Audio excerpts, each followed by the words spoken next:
킹 오브 LI 라이프 이노베이션, 사후 세계의 지식으로 현실 세계의 삶의 혁신을 도와주는 난 LI 대왕이다. 본 동영상을 보면 너에게 곧 LI 라이프 이노베이션이 온다. 너의 인생이 바뀔 것이다. 오늘은 지옥 영혼 철수와 천국 영혼 영수의 299개 이야기 중에 87번째 이야기구나. 오늘의 이야기 주제는 무엇이냐? 저승사자 박선생 나와라. LI 담당 저승사자 박 선생입니다. 299개 이야기 중 87번째 이야기의 철수 주제는 난 중간고사 문제와 똑같은 문제를 앞만 보고 달려가라는 아빠의 말 때문에 이번에 또 틀렸다.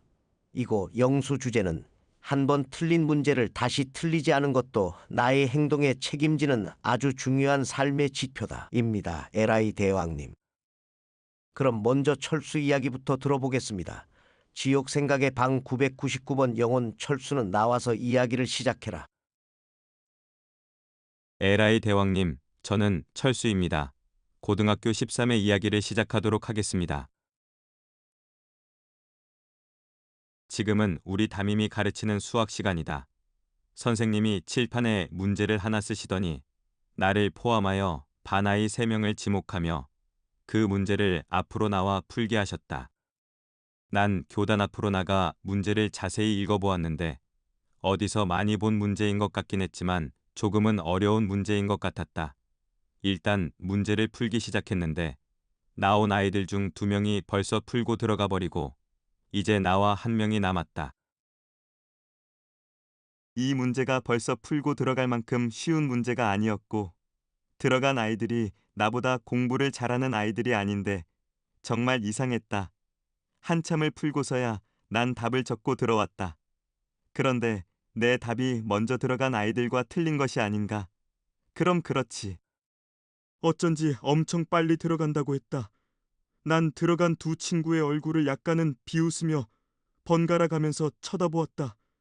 그런데 선생님이 먼저 들어간 아이의 답에는 동그라미를, 내 답에는 X 표시를 하는 게 아닌가. 나의 답이 틀린 것이다. 난 순간 교실을 박차고 나가고 싶을 만큼 창피했고 내 뒤에 앉았지만 내가 비웃은 두 아이의 따가운 시선이 느껴졌다. 난 수업 내내 선생님의 말이 귀에 들리지 않았다. 수업은 끝났고 수학 선생님은 나를 교무실로 불렀다. 선생님은 난감한 표정을 지으며 말문을 열었다. 지금 내가 너를 왜 교무실로 부른 줄 아니? 그리고 오늘 너가 왜 칠판 앞에 나와 올해 푼 문제를 틀린 줄 알겠어. 너가 그 문제를 틀렸기 때문에 아마 왜 그런 줄은 모르겠지. 내가 보기에는 너는 공부하는 방법이 아주 잘못된 것 같아. 오늘 너가 칠판에 나와 푼 문제는 중간고사에도 나왔고 기말고사에도 나왔던 문제야. 그리고 오늘까지 넌 그 문제를 총 3번이나 접했는데 모두 틀렸어. 공부를 하려면 기본은 해야지.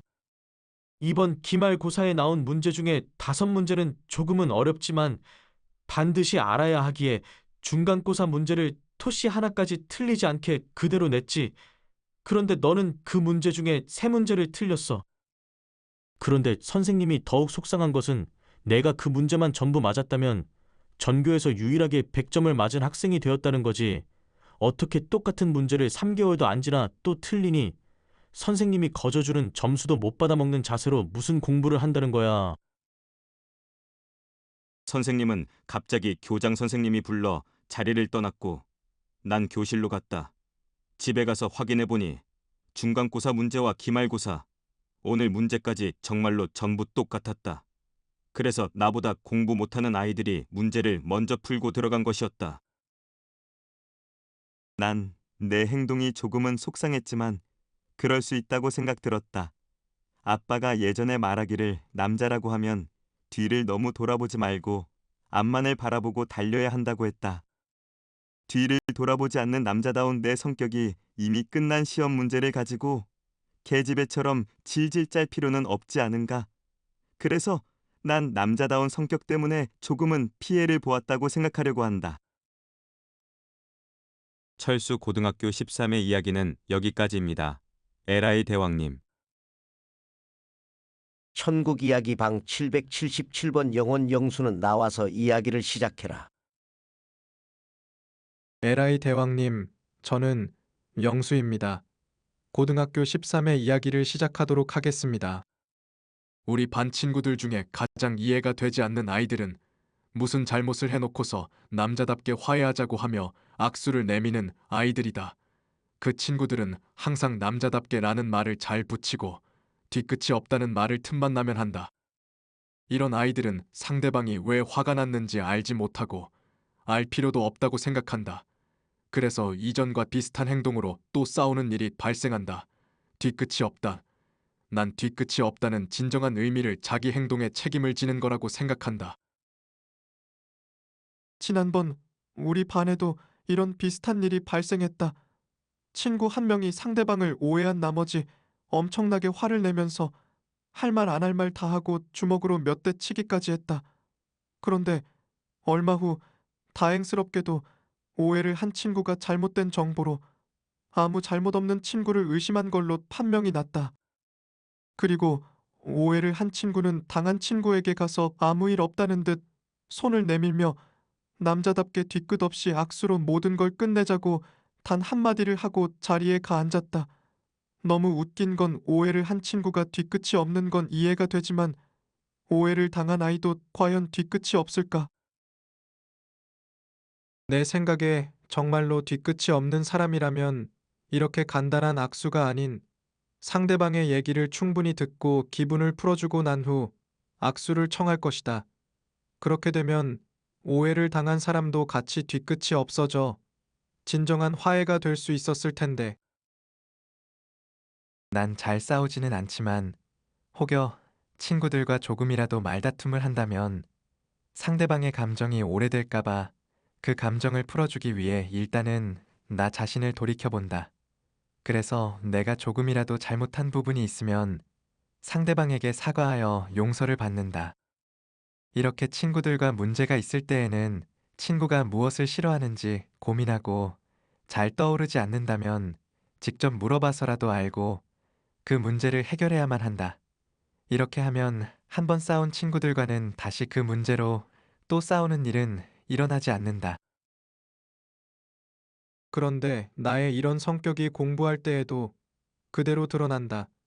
난 어떤 시험이든지 간에 학교에서 보는 중간고사나 기말고사, 하다못해 집에서 푸는 문제집도 한 번 틀린 문제는 절대 틀리지 않으려고 노력한다. 한 번 틀린 문제는 몇 번이고 되풀이하여 나의 것으로 만들고 다음에 또 그 문제를 접하면 난 그 문제를 절대로 틀리지 않는다. 한 번 틀린 문제는 그 문제로 마음이 상해서 어느 누구나 다시 보기를 싫어한다. 그래서 많은 친구들은 자기가 틀린 문제에 대해 그냥 넘어가지만 다음에는 절대 틀리지 않겠다고 열심히 문제를 연구하는 나 같은 아이들도 있다. 친구들은 틀린 문제를 가지고 소심하게 너무 신경 쓰는 게 아니냐고 하지만 난 친구에게 한 실수를 다시 하지 않는 것처럼 한 번 틀린 시험 문제를 다시 틀리지 않는 것도 나의 행동에 책임을 지고 뒤끝이 없는 행동이라고 생각한다. 영수 고등학교 13회 이야기는 여기까지입니다. 에라이 대왕님. 에라이 대왕이다. 아주 잘 들었다. 철수와 영수, 그리고 저승사자는 수고가 많았다. 이 동영상을 본 인간들에게 에라이 대왕이 질문 하나 하겠소. 여러분은 이 동영상의 철수였소, 영수였소, 아직 살아보지 않았거나 다시 태어난다면 철수로 살고 싶소, 영수로 살고 싶소. 그 선택은 오로지 여러분 자신의 몫입니다. 저승사자 박선생과 여러분, 철수와 영수의 299개 이야기 중 88번째 이야기에서 뵙겠습니다.